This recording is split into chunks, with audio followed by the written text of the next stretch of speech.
第二个问题就是咳嗽啊，咱们呼吸无力说完了，现在是说咳嗽。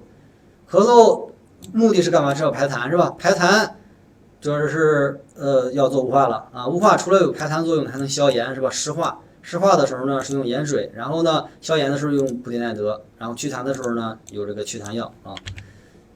然后吸痰器啊，这个呢这些呢是属于口咽通气道啊。有些患者这个牙齿紧闭的时候，你根本气痰管吸不进去的时候，可以借助